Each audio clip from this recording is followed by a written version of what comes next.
안녕하세요. 저는 일산에 사는 30대 남자입니다. 제가 더 이상 저와 같은 피해자가 생기지 않았으면 좋겠다고 생각해서 익명의 힘을 빌려 이곳에 글을 올리게 되었습니다. 저는 여기에 올라오는 사연들을 읽는 것으로 하루를 시작하곤 했었는데요. 그런 제가 글을 쓰고 있을 거라고는 생각을 못했습니다. 사연을 읽다 보니 저도 최근에 어처구니 없는 일을 겪게 되어서 여러분들께 들려드리려고요. 저는 2년 전에 파혼을 경험한 적이 있어요. 꽤 오랫동안 만났던 여자친구와 결혼을 약속했었는데 결국의 끝은 파혼이네요. 그 뒤로는 아직 좋은 짝을 만나지 못해서 이렇게 혼자 살고 있어요. 그렇다고 여자친구에게 문제가 있어서 파혼한 건 아니었고요. 제가 먼저 파혼하자고 했지만 사실은 저희 집안 때문에 제가 파혼을 당한 거나 마찬가지였어요. 여자친구의 집안은 부모님 두 분 다 건강하게 살아계시고 아버님께서 사업을 하고 있어서 꽤나 잘 사는 편이었거든요. 반면 저는 그에 비해 홀아버지 밑에서 자랐고 지극히 평범한 월급쟁이 집안이었어요. 그래도 저는 아버지나 빚은 없어서 나름 괜찮다고 생각했었어요. 처음 여자친구 집에 인사를 드리러 갔을 때 예비장님께서는 딸이 좋다고 하니 저에 대해 아무 생각이 없어 보이셨어요. 하지만 예비장모께서는 여자친구에 비해 많이 기우는 저희 집안 때문에 저를 사위로 썩 내켜 하시진 않으셨어요. 그래, 자네 아버지가 비서일을 하신다고? 뭘 다르게 하시는 일은 없으시고 사업엔 관심이 전혀 없으신 건가? 네, 저희 아버지께서는 사업에 관심이 없으세요. 지금 생활도 만족해 하시면서 살고 계세요. 저도 안정적으로 월급 받으면서 사는 게 좋다고 생각하는 편이고요. 남자는 자고로 욕심이 있어야 하는데 이렇게 욕심이 없어서야 원. 그럼 아버지께서는 쭉 남의 시중 들면서 비서일만 하신 건가? 네. 시중이라는 표현은 좀 그렇지만 어떻게 보면 그런 셈이죠. 성인 되신 후부터 지금까지 쭉 한 분만 모시고 계세요. 너무 대놓고 저희 아버지 직업을 무시하는 태도에 저도 기분이 좋지 않았어요. 하지만 예비장모께서는 제 기분은 아랑곳하지 않고 계속 무시하시더라고요. 그래도 저는 어른들 앞이니까 나름대로 티를 안 내려고 정말 노력 많이 했어요. 모든 수모를 다 받아도 견딜 수 있을 만큼 여자친구를 많이 좋아하기도 했고요. 저는 예비장모께서 제게 마음을 여시길 기다리고 있었습니다. 그런데 어쩐 일인지 예비장모께서 먼저 저보고 만나자고 연락을 주신 거예요. 드디어 예비장모께서 마음을 여신 건가 하는 부푼 마음에 여자친구 집을 다시 찾았어요. 너무 떨려서 배를 누르기 전에 심호흡을 몇 번 했는지 모르겠어요. 하지만 이런 저를 무색하게 만드는 흰 봉투가 제 눈앞에 떨어졌어요. 예비장모께서는 제가 자리에 앉자마자 제 쪽으로 흰 봉투를 던지시더라고요. 진짜 드라마에서만 보던 돈 봉투를 실제로 받아보게 될 줄은 몰랐어요. 잘 산다고 하더니 정말 잘 사는 집안이었는지 봉투가 두둑했어요. 그리고는 예비장모께서 섭섭치 않게 넣었으니까 자기 딸과 헤어져 달라고 하시더라고요. 여자친구한테는 자신을 만났다는 말을 하지 말라고 당부하시면서요.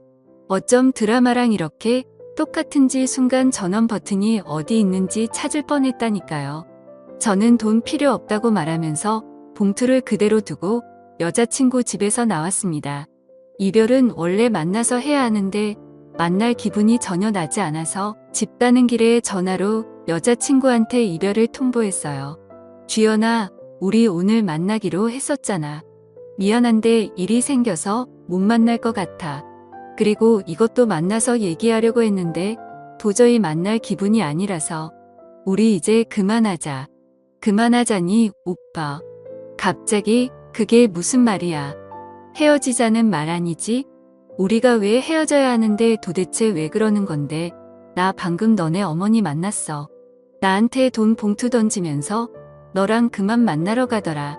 나 어머님이 우리 아버지 무시하는 것도 너 때문에 다 참고 있었는데 이건 정말 아닌 것 같다. 우리 엄마를 만났다고 돈 봉투는 또 무슨 말이야. 오빠 내가 엄마한테 잘 말할게. 내가 설득할 수 있어. 그러니까 헤어지자고만 하지 마. 내가 잘못했어. 내가 엄마 대신 사과할게. 너가 잘못한 게 아닌데 왜 너가 사과해? 사과할 사람은 따로 있지. 난 더 이상 이렇게는 못 살 것 같아. 미안해, 끊을게. 저는 결국 여자친구한테 예비 장모와 있었던 일을 이야기하게 되었어요. 여자친구는 곧장 예비 장모에게 따진 것인지 얼마 지나지 않아서 예비 장모에게 연락이 오더라고요. 내가 주연이한테 말하지 말라고 그렇게 얘기했는데 글쎄 주연이 한테 일러 바쳤니? 왜 그 돈으로는 부족했던 거야. 그럼 더 줄게. 얼마면 되는데 제가 돈 받고 나온 것도 아닌데 왜 말하면 안 되는데요. 제 입으로 제가 말하겠다는 게 무슨 상관이에요. 어머니께서는 무슨 일이든 이렇게 돈으로 해결하셨어요. 그래 돈이면 다 되는 거 아니니? 돈만 주어주면 다들 조용히 입 다물더라. 너가 돈을 가져본 적이 없어서 모르나 본데 세상은 원래 돈으로 살아가는 거야. 어떻게 어머니한테서 주연이 같이 착한 아이가 태어났는지 모르겠네요. 이런 어머니를 둔 주연이가 참 불쌍해요. 저 당신 딸 만날 일 없으니까 다시는 연락하지 마세요. 제가 원래는 막말하는 성격이 아닌데 저도 모르게 말이 막 튀어나오더라고요. 그래도 여자친구가 좀 걸리긴 했지만 하고 싶은 말을 하고 나니 속은 조금 후련했어요. 저는 여자친구 없이도 잘 살아보려고 노력을 많이 했어요. 하지만 제가 너무 사랑했던 사람이라 불쑥불쑥 여자친구가 생각나긴 하더라고요. 그런데 얼마 지나지 않아 예비 장모에게 다시 연락이 오는 거예요. 지금 여자친구가 저와 헤어지고 나서 식음을 전폐하면서 시름시름 앓고 있다고요. 보다 못해 이대로 딸이 잘못될까봐 저한테 전화했다고 하시더라고요. 나 주연이 엄마인데 우리 딸이랑 만나는 건 아무 말 안 하겠네. 그러니 주연이랑 다시 만나주면 안 되겠나? 지금 저랑 뭐 하자는 거예요. 제가 그렇게 만만하세요? 헤어지라고 돈봉투 던질 땐 언제고 지금은 다시 만나달라고요. 지금 주연이가 많이 아파. 자네랑 헤어진 이후로 밥도 안 먹고 방에서 나오질 않아. 혼자서 시름시름 앓고 있는데 힘이 된 사람이 할 수 있는 게 이거밖에 없는 것 같아서 전화했어. 주연이 저렇게 만드신 건 어머니예요. 어머니가 그때 제게 돈봉투만 던지지 않으셨어도 저희는 이렇게 헤어지지 않았어요. 알아요. 그래. 다 내 잘못이야. 그러니 우리 주연이를 봐서라도 한 번만 용서해주면 안 되겠나. 내가 다시는 둘이 만나는 걸로 아무 말하지 않겠네. 솔직히 이때까지 예비 장모가 했던 말과 행동을 생각해보면 다시 만나고 싶지 않았어요. 예비 장모와 전화를 마치고 정말 오랫동안 고민을 많이 했어요. 애타게 기다리던 예비 장모에게 사과 문자까지 올 정도였으니까요. 하지만 저는 여자친구를 생각했던 것보다 훨씬 더 사랑했더라고요. 저는 결국 여자친구가 저와 헤어지고 힘들어한다는 말이 계속 머리에 맴돌아서 여자친구에게 연락해 다시 만나자고 했죠. 예비 장모는 저와 다시 만나는 동안 예비 장모를 설득한 것인지 예비 장모가 먼저 여자친구한테 상견례를 하자고 말했다 하더라고요. 저는 들뜬 마음으로 아버지께 말씀드리고 아버지께서 편하신 날로 날짜를 잡았어요. 아버지는 상견례 가서 기죽으면 안 된다면서 백화점에 가자고 하시더라고요. 그러더니 남성 코너에서 정장 2벌을 들고 저를 부르고 계셨어요. 아버지 2벌이나 사시게요. 어차피 상견례 한 번만 하는 건데 한 벌이면 되지 않을까요? 아니면 저보고 둘 중에 하나 골라달라는 말씀이세요? 아니 하나는 내 옷이야. 너도 새 걸로 한 벌 내가 맞춰주려고. 이건 아빠가 우리 아들한테 주는 축하 선물인데 아버지 전 괜찮아요. 회사 다니면서 정장 입으니까 종류별로 되게 그러니까 괜히 엄한데 돈 쓰지 마세요. 아이 참 내가 주는 선물이라니까. 그러네. 그리고 엄한데 쓰는 게 아니라 우리 아들한테 쓰는 건데 아들이 이거 안 받아주면 나 진짜 서운할 것 같아. 우리 이렇게 맞춰 서 상견례 입고 가자. 어찌 된 게 저보다 아버지가 더 들뜬 것 같았어요. 그래도 아버지 기분이 좋아 보이시는 것 같아 저도 덩달아 기분이 좋아졌어요. 이때까지 예비 장모와 있었던 안 좋은 일들은 다 잊고 새 출발할 수 있을 것만 같았어요. 하지만 이런 기대도 한순간에 짓밟아버린 사람이 있었어요. 바로 문제 예비 장모입니다. 상견례 날 예비 장모는 약속 장소에 들어온 순간부터 표정은 좋지 않았어요. 상견례 내내 어딘가 불만 가득한 표정으로 일관하셨죠. 그러면서 저희 아버지께 형편이 넉넉한 자기들이 집을 해올 테니 저희는 자기가 보내주는 리스트 보면서 혼수를 해오라고 하시는 거예요. 그쪽 집안 사정을 생각해서 형편이 넉넉한 저희가 애들 신혼집을 해드릴게요. 그쪽에서는 저희가 보내주는 리스트를 보면서 혼수를 해오시면 될 것 같네요. 아닙니다, 어머님. 제가 모아둔 돈이 있어서 괜찮습니다. 집은 저희 쪽에서 해오겠습니다. 혼수도 어차피 둘이 살 거라 간단하기만 하면 될 것 같습니다. 뭐야 꼴에 자존심은 있는 거야. 그렇게 무리하지 않아도 돼. 우리가 알아서 다 해줄게. 그리고 혼수도 자네 형편 생각해서 비싼 건 내가 미리 다 뺐어. 어머님 계속 저희 집안 형편 들먹이시는데 저희 거지 아닙니다. 월급쟁이라고 무시하시는데 저희 빚도 없고요. 오히려 월급 받으면서 모아둔 돈도 집 사고 남을 정도로 있습니다. 그럼 뭐해? 나 매일 뒤치다꺼리 하면서 받은 코 묻은 푼돈일 텐데. 괜히 자존심 부릴 거 없다니까. 자존심이 밥 먹여주니. 저와 예비 장모가 하는 말을 들은 아버지의 표정이 살짝 좋지 않았습니다. 예비 장모는 아버지의 표정이 변한 것이 오히려 재미가 있었나 봐요. 제 자존심 들먹이면서 저를 더 자극하려고 들더라고요. 제가 맞받아치려고 하는데 저희 아버지께서 지금 뭐 하시는 거냐면서 지금 이게 상견례를 하러 온 것인지 사람을 가지고 놀려고 온 것인지 따지기 시작하셨어요. 결국 상견례 분위기는 살얼음판이었고 저는 아버지를 데리고 그 자리에서 나왔어요. 여자친구는 저를 붙잡았지만 저는 뒤도 돌아보지 않고 여자친구 손을 뿌리쳤어요. 그리고 여자친구한테 도저히 이건 아닌 것 같다며 결혼은 없던 일로 하자고, 어쩌면 우리 관계도 이대로 계속 만나도 되는 것인지 다시 생각해봐야 할 것 같다고 했어요. 저는 아버지께 너무 죄송해서 집에 가는 내내 아무 말도 할 수 없었어요. 그렇다고 아버지도 딱히 제게 말을 걸지 않으셨고요. 차 안공기는 히터를 아무리 세게 틀어도 냉동창고 마냥 차가웠어요. 집에 도착한 뒤 한참 말이 없던 아버지께서 제게 입을 열었습니다. 준우야, 결혼은 둘이 좋아서 오로지 둘만 보고 하는 거라 내가 뭐라고 하진 않겠지만 예비 장모를 보니 결혼하고 나서 너가 너무 시달릴 것 같아서 걱정이구나. 저도 오늘 겪어보니 결혼은 아닌 것 같아요. 이미 여자친구한테는 파혼하겠다고 말해놨어요. 괜히 저 때문에 이런 수모를 겪은 것 같아서 죄송해요. 내가 죄송할 게 뭐가 있어. 내 잘못도 아닌데. 오히려 내가 너한테 미안하지. 부유한 과정에서 태어났어야 했는데 내가 정말 미안하구나. 그게 무슨 말씀이세요? 전 아버지 아들인 게 정말 자랑스러워요. 그러니까 그런 생각 다시는 하지 마세요. 아셨죠? 제가 파혼한 후에도 아버지는 하시던 비서일을 꾸준히 계속하셨어요. 그런데 아버지께서 모시던 회장님 이제 나이가 많으셔서 그런지 체력이 예전 같지 않아서 회사를 누군가에게 물려줘야 하는 상황이었나 봐요. 하지만 회장님은 평생을 자식 없이 아내분과 단둘이 살았어서 물려줄 자손이 없었어요. 회장님께서는 회사를 믿고 맡길 수 있는 사람이 아버지밖에 없다면서 아버지께 자신의 뒤를 이어주면 안 되겠냐는 제안을 하셨다고 하더라고요. 아버지는 그 제안을 아직 받아들이지 못하고 제게 고민 상담을 하시더라고요.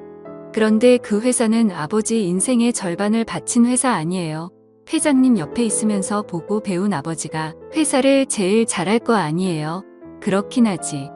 내가 회장님 옆에서 보필한 지가 무려 30년이 넘었으니까 거의 첫 설립 때부터 내가 늘 회장님과 함께 했었지.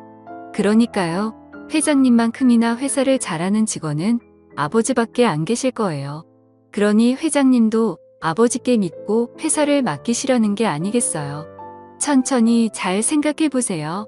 저는 아버지께 너무 성급하게 받지도 거절하지도 말라고 당부드렸어요. 충분히 생각을 하신 후에 결정하셔도 늦지 않다고 말이에요. 아버지는 오랜 고민 끝에 회장님의 제안을 받아들이기로 하셨어요. 그렇게 회장님이 되신 아버지는 거만해지지도 않고 오히려 예전보다 더 검소하게 사셨어요. 직원들 복지도 챙길 수 있는 건 아낌없이 다 챙겨주면서 퇴사율 0%를 기록하셨죠. 아버지께서 회사를 받으신 후로 더 승승장구했습니다.